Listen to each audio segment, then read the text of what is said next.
Okay, so we're starting on a new thing with a new set of slides and new look and all this kind of stuff. So sometimes when you're preparing um, PowerPoint slides, you're always trying to look for some kind of color or some kind of something that sort of lends itself to what you're talking about.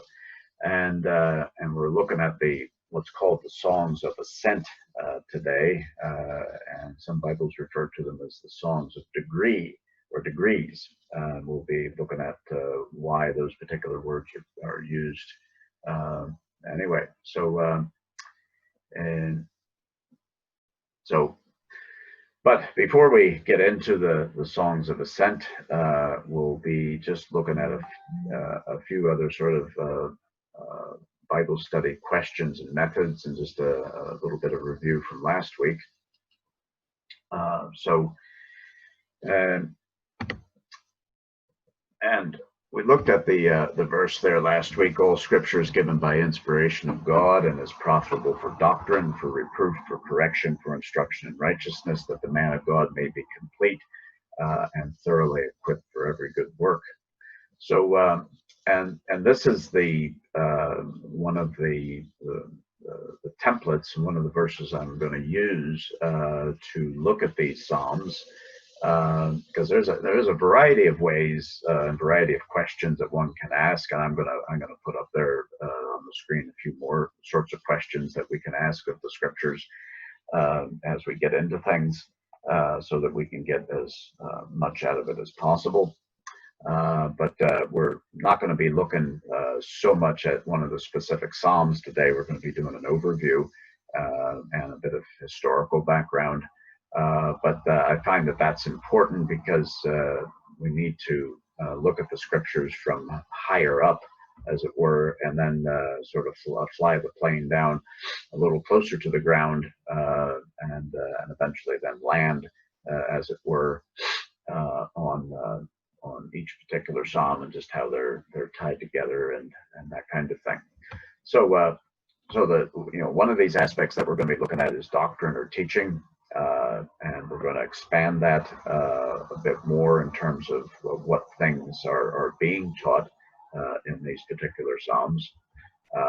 Looking at reproof in terms of what sins might be highlighted in the psalms, both from the believer's point of view and also from the point of view of enemies and bad people, as it were.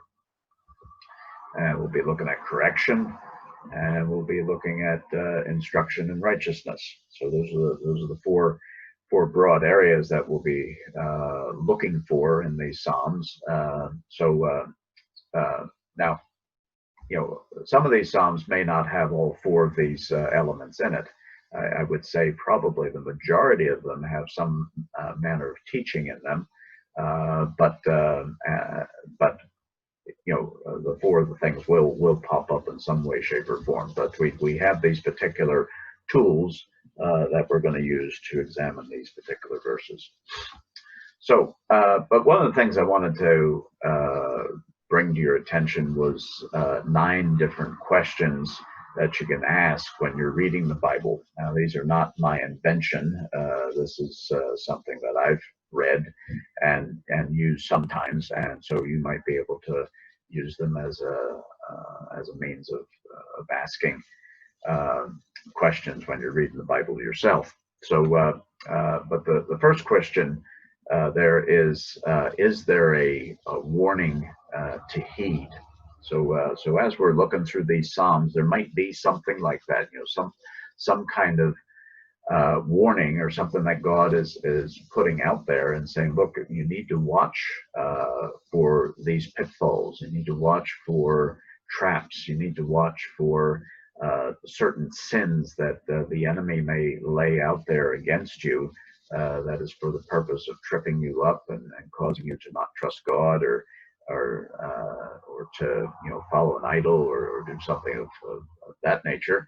So sometimes it's good to ask a question: is there a warning that we need to heed? Second question, is there a promise to claim? And one thing we'll find in a lot of Psalms, not only these particular 15 Psalms, but a lot of Psalms, you'll see a lot of promises and promises that God makes. So that's an important aspect to find. Is there an example to follow? Some of these Psalms are written by David. There's 10 Psalms out of the 15 Songs of Ascent. There's 4 of them that are written by David. 1 is written by Solomon, and there's 10 that are anonymous. But say in one of the Psalms of David, since we know about him and know about his character and know how he trusts God, then we can look at him as an example to follow.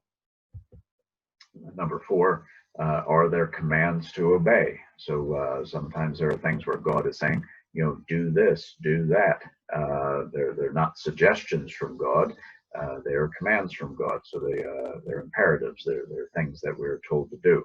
And part of the really blessing of Christian life and Christian walk is really to obey God, because there's always a blessing in obeying what God tells us to do. When we disobey, then we have God to answer to, and then we end up having oftentimes bad circumstances that come upon us. Is there a sin to avoid? So sometimes God will, again, this is all about reproof. It's is there a particular thing that we need to avoid doing? Again, the times in which these Psalms would have been written, there would have been quite a lot of idolatry to avoid. Relationships with certain sorts of people to avoid, that kind of thing. Number 6 is there an encouragement to take? That's one thing that is wonderful about God is not a God of discouragement, but he is a God of encouragement. But there are a lot of people in the world, and the devil and the flesh, that want to discourage us. So we need to get into the scriptures and find that thing that is going to instill courage in us. And when we do take a hold of truth, that helps us to dispense with a lot of the fantasies that we end up taking on board. Is there a lesson to learn? Number 7. Always various sorts of lessons that we can glean from the scriptures, and again, when you read through, say, one of the historical books, which would be, any of the things in the first 5 books of the Bible, or, the Joshua, Judges, Ruth, 1st and 2nd Samuel, 1st and 2nd Kings, 1st and 2nd Chronicles, Ezra, Nehemiah, Esther, all those sorts of historical books. There's always lessons to learn from, what people do and don't do, and how they trust God and how they don't trust God. Number 8, is there a praise to echo? There's lots of praises in these Psalms, especially the last one, which is Psalm 134. It just says, "Oh, bless the Lord, all you servants of the Lord, who by night stand in the house of the Lord. Lift up your hands in the sanctuary and bless the Lord who made heaven and earth. Bless you from Zion." So that's actually the entire psalm there. But there's obviously a lot of praise in that particular thing, just of lifting up our hands and blessing God in our own soul. And then the last question here is there an experience that's true of me? And because the whole purpose of the scriptures is to draw us as people to the person and the work of God. And and sometimes we can very much relate to some of these experiences. One thing I really like about the Psalms is the honesty of them, because every emotion that is experienced by man is articulated in words by the Psalms. So And I've actually sort of found this study somewhat challenging because um, I'm I'm not a great uh, great expositor of literature, because sometimes when I read the Psalms, which are often poetic, uh, me and poetry don't mix terribly well. But the thing is it's not just normal poetry. This is God's poetry. So therefore, if it comes from the very heart and mouth of God, then these things can reach deep into my soul, unlike some uh, bit of poetry.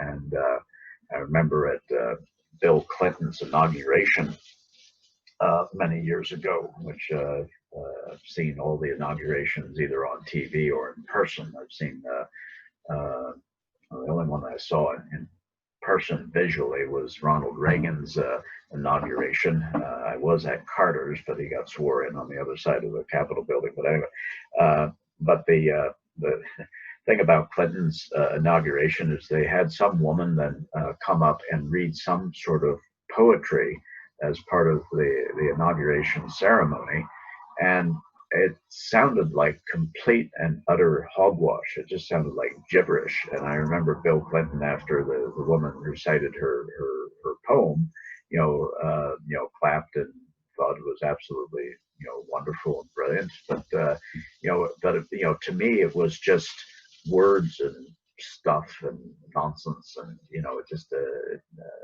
it didn't really ring true with me at all, because it really wasn't about anything that was had eternal value. So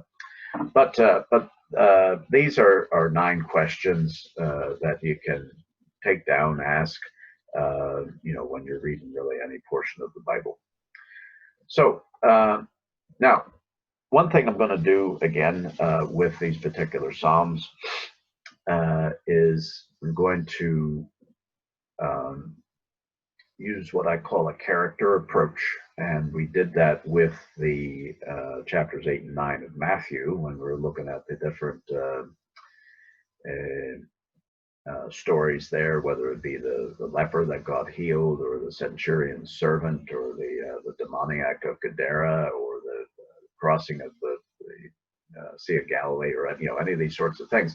We were looking at who the characters were and what was their involvement in those particular stories, and how did they respond to their circumstances, and what did Jesus do in his pastoral care and his approach and all that sort of stuff. And from the feedback that I've been getting, it sounds like that was a quite a useful thing to do, just to get clarity on who's there, because sometimes you can end up assuming that there are certain sorts of people involved in the story, where in actual fact they're not even there.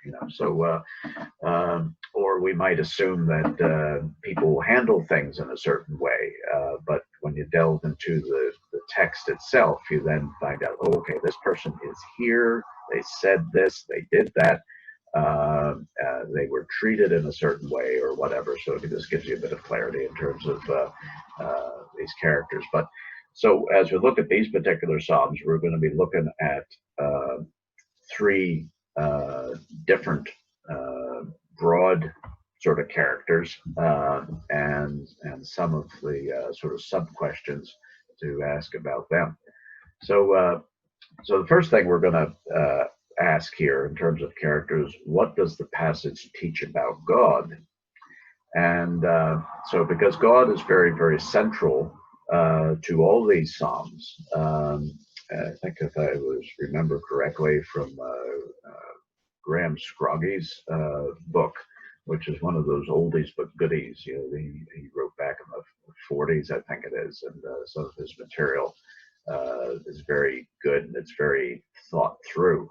And he was made a lot of observation about these particular Psalms, and if I remember correctly, it was 50 times that the word Lord is used throughout these Psalms. So God is as a person, as a character, is very, very prominent in these Psalms. So just a couple of questions or things to look at in regard to teaching about God is his character, who God is, what he's like, uh, what does he do, and does he demonstrate himself in natural ways or supernatural ways? Do we see his goodness? Do we see his love? Do we see um, judgment come from God? There's a lot of character aspects that we can be considering, and we'll be looking at his promises, because that's one thing that we can really hang on to in terms of the teaching about God, is that God is a God of promise, and he keeps his promises. Um, and then we'll be looking at his plan of benevolence and mercy toward his people, and judgment towards enemies. And because God does have plans, God is not haphazard. God doesn't sort of kind of throw dice or kind of go, well, we'll see what happens today and how it pans out.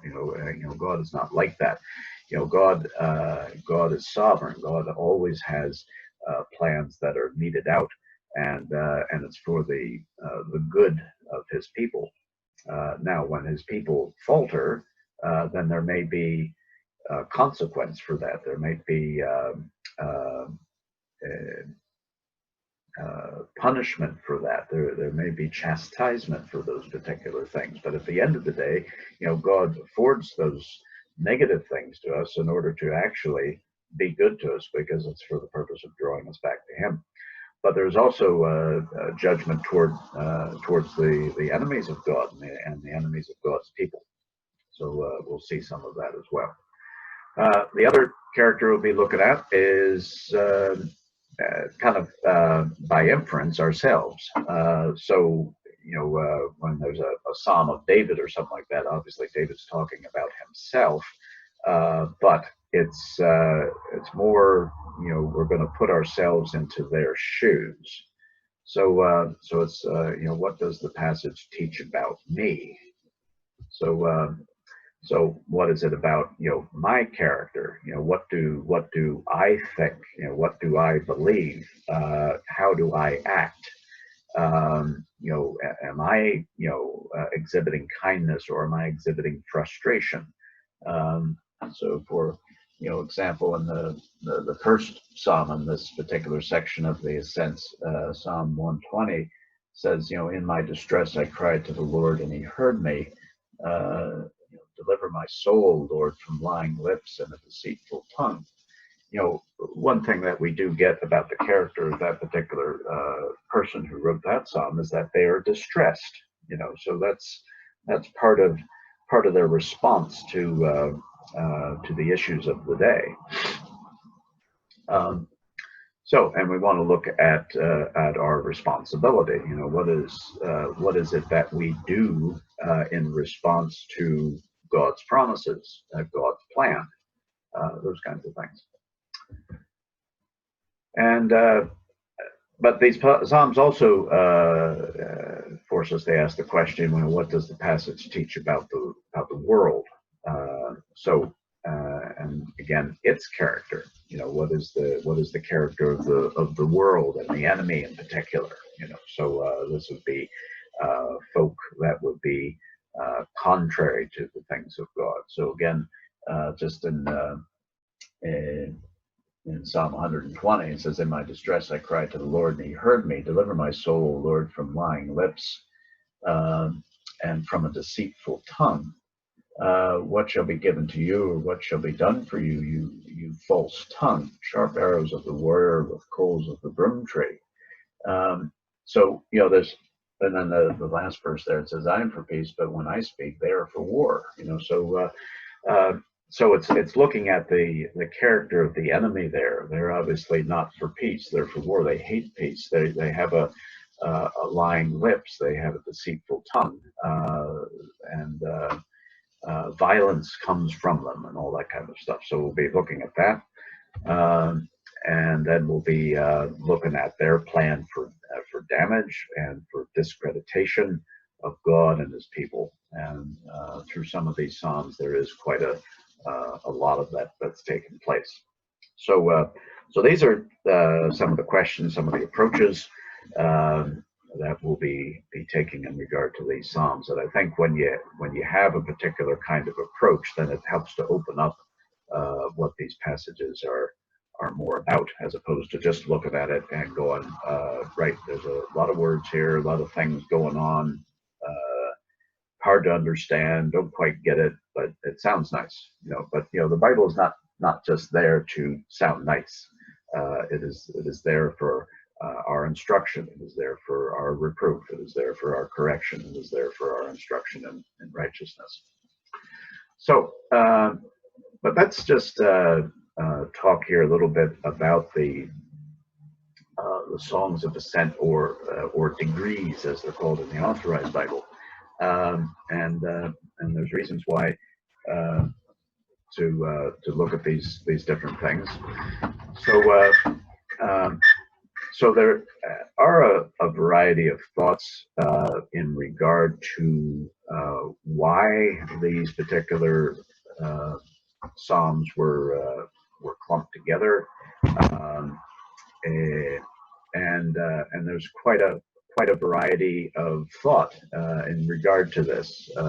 Some of it is fairly well founded. Others of it is just pure conjecture, you know. So I think, you know, sometimes people look at things and they go, you know, they make some sort of assertion that really is not based on any kind of facts. So, but we'll try to get sort of the main ones that are up there. There's quite a lot, but the ones that I'll be putting up on the screen are sort of the main ones. So there are some people that say, oh, okay, there's 15 psalms. They have to do with worship, and what happened was each psalm was sung on each of the 15 steps of the temple. Now, sounds nice. There's actually no historical reference to how many steps are at the temple. I mean, if you actually look in the Bible, in terms of talking about steps, it's not 15, it's actually 8 and something else, you know. So, you know, some of these things, you know, come from, you know, Jewish writers who would, you know, make these sort of statements, but really it's not based on any kind of factual evidence. So, so, you know, 15 songs sung on 15 steps of the temple. Again, sounds like a nice idea, but actually there's no historical reference point for how many steps there were at the temple. So, so we'll probably dismiss that one fairly quickly.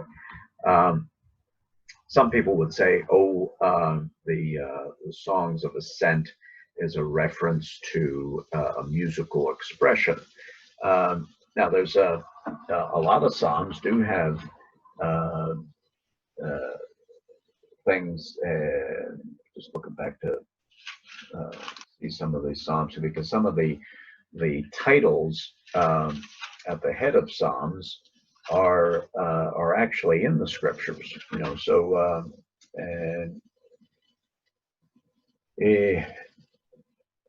you know, like in Psalm 88, it says a psalm of the sons of Korah to the chief musician, set to Mahav, Lenanoth, contemplation of Heman the Ezrahite. You know, so there are some musical sort of things that are in there.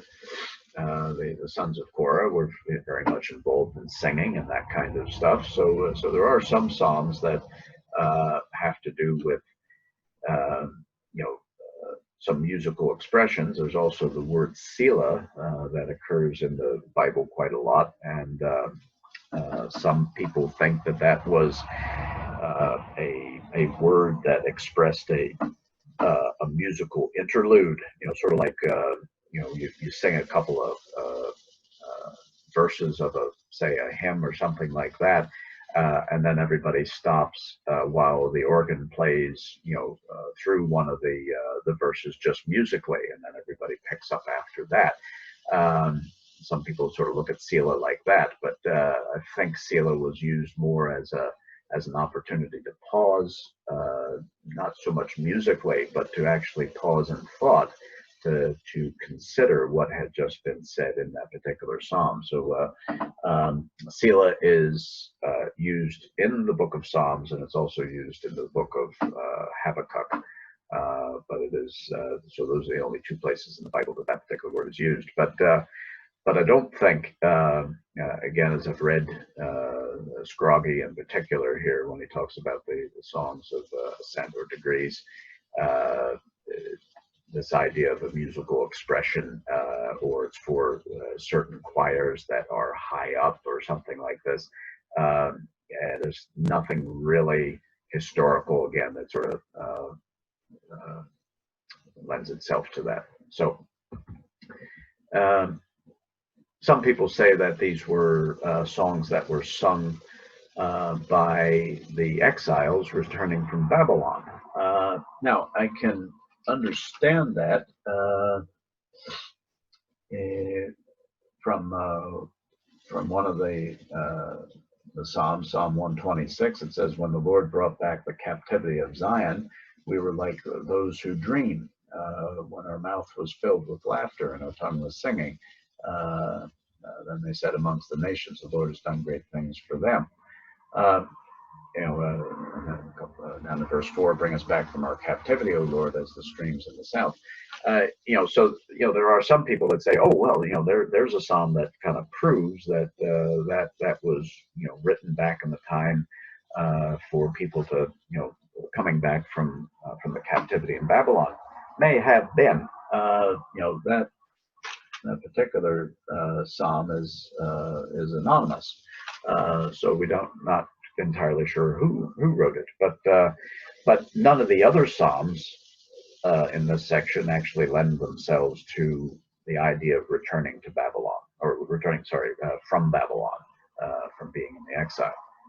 So, but there are some people that would suggest that.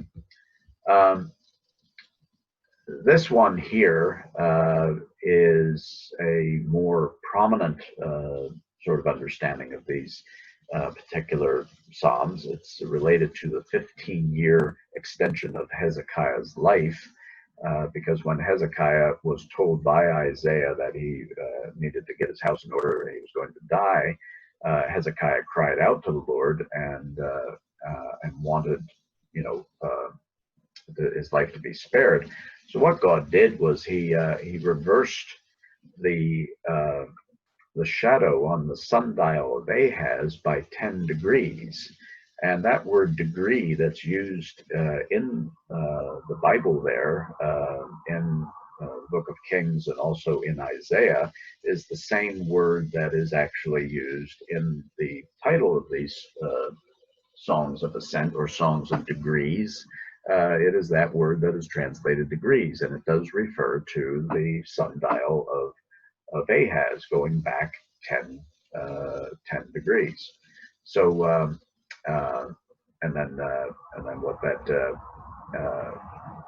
and then God gave him 15 years of an extension to Hezekiah's life. Sort of interesting to think about that, because Hezekiah's son that was then born during that time of the 15-year extension was Manasseh, and Manasseh was the most hateful king that Judah had seen in all their days. So you sort of wonder, God's original plan, was probably the right plan, or it is the right plan. So, but yet, for whatever reason, these things take place, and it's just kind of interesting to think about that. But so the thought with the 10 anonymous psalms that are in this section was that they were written by Hezekiah, and then there was 4 done by David and 1 by Solomon. The other idea which again is probably accepted more across the board in terms of where or how these songs were used, was they were sung by Jews on the way to worship at Jerusalem for the three main feasts, that being Passover, Pentecost, and Tabernacles. I thought to sort of do a bit of a discussion about what all those particular feasts are, but I think that would have very much distracted from the study of these psalms. But suffice to say, where this kind of idea would have come from would have been again some verses in the Bible that would lend themselves to talking about going up to Jerusalem and singing and doing it during feasts and these kinds of things. So it's so when Jesus and Mary and Joseph were on their way during the time when Jesus was 12, they were on their way to Jerusalem to worship. That was during one of these feasts, and that's where Jesus ended up staying behind. And there would have been quite a lot of caravans of people coming from farther afield to worship at Jerusalem. So so the idea is that there would have been the singing of these particular songs at that time. So, but really, at the end of the day, all of these views have their various sorts of problems, and some writers are quite adamant that these songs were sung at a certain kind of time and done in a certain sort of way, and what have you. And then there's others that have very different sorts of views.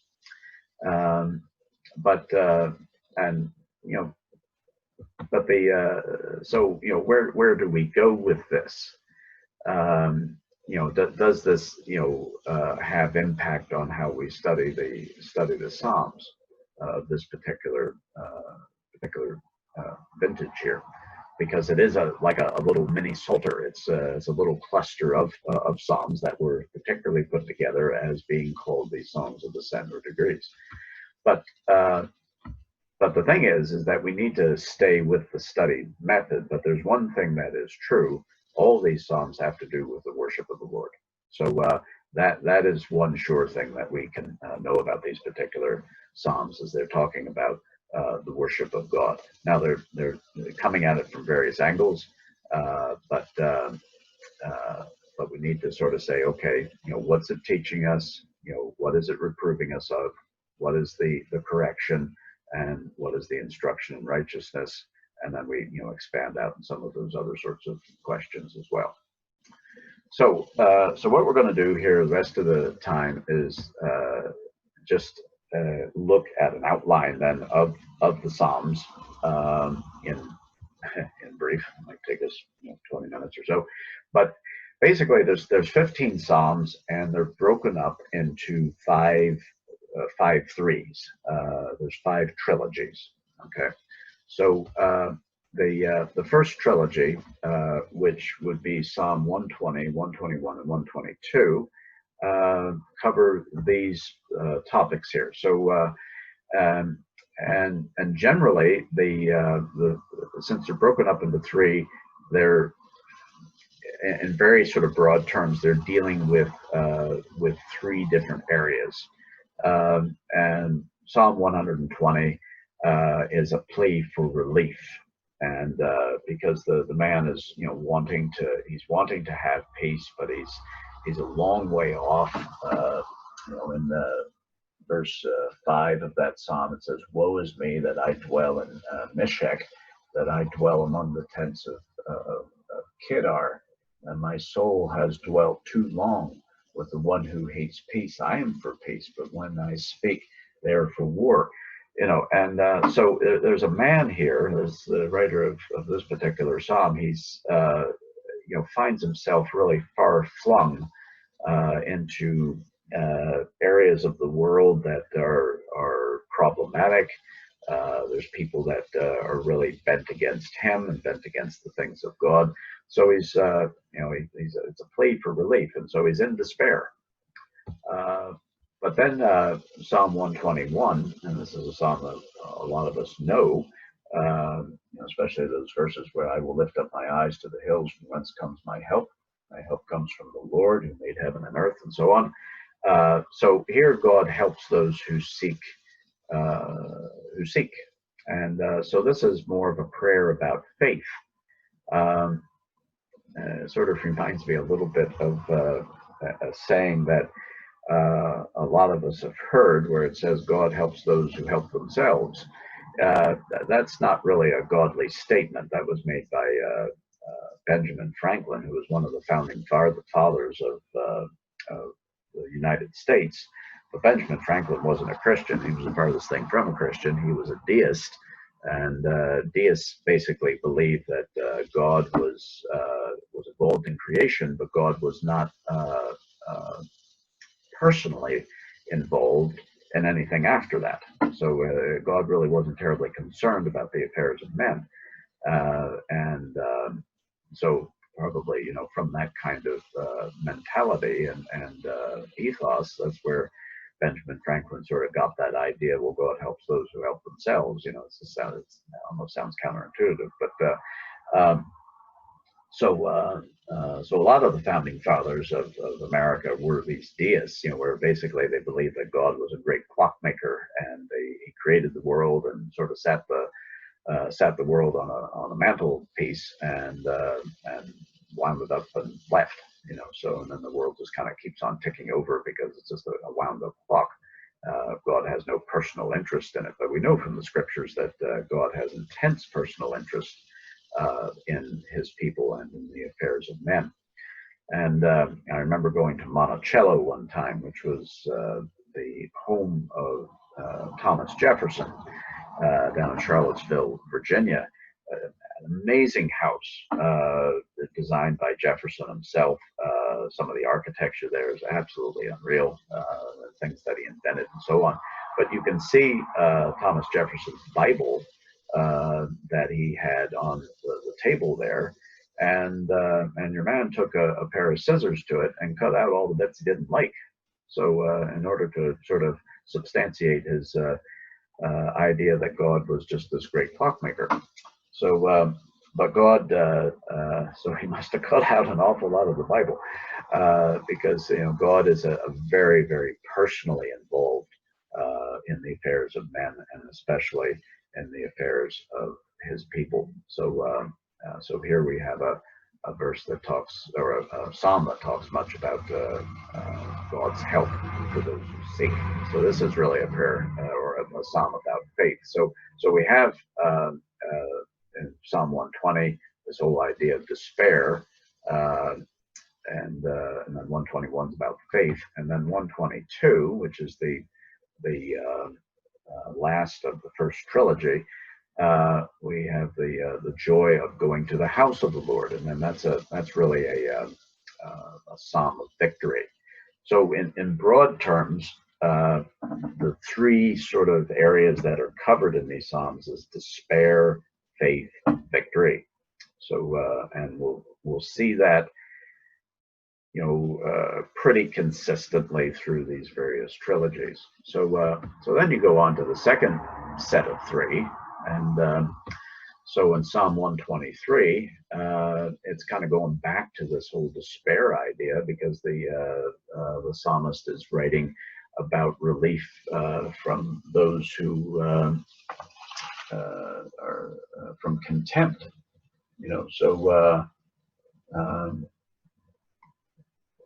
So there's a lot of issues that are dealt with there in terms of just being in a bad space and wanting to be delivered from certain kinds of mentalities.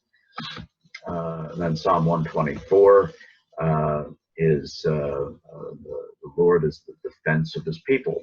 So and we have faith and trust in that God will promise, God will stand as the defender of his people.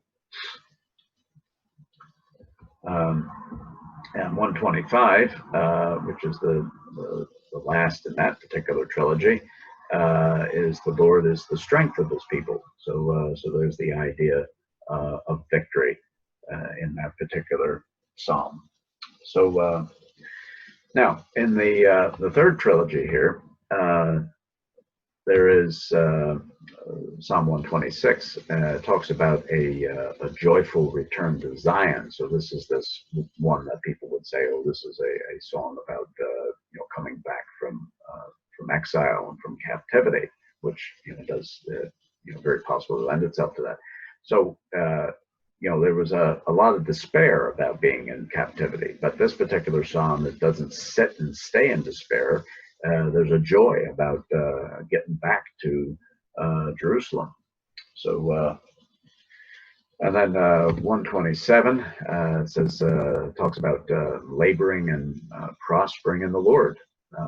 Unless the Lord builds the house, they labor in vain to build it. Unless the Lord guards the city, his watchman stays awake in vain, and so on and so forth. But it's talking about how to prosper in God. So I have this down as faith being worked out, because faith doesn't sit still. Faith doesn't just. I remember talking to a fellow one time, and he says, I struggle with having faith in faith. And it's like, well, I'm kind of glad you don't have faith in faith, because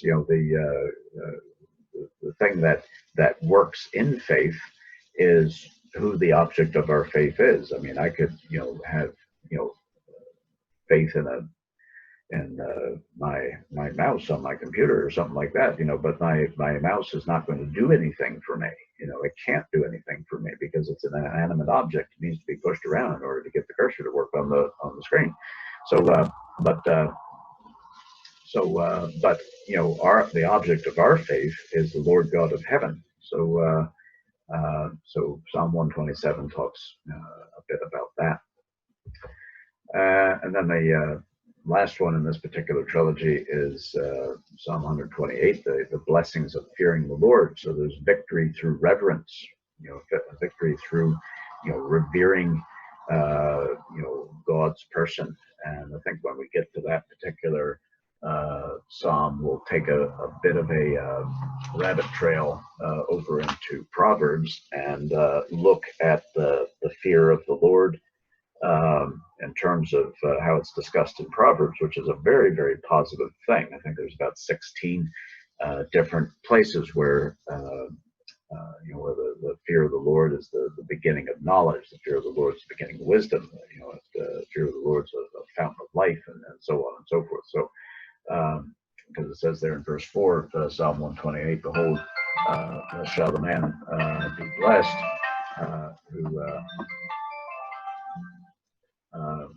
who fears the Lord. So,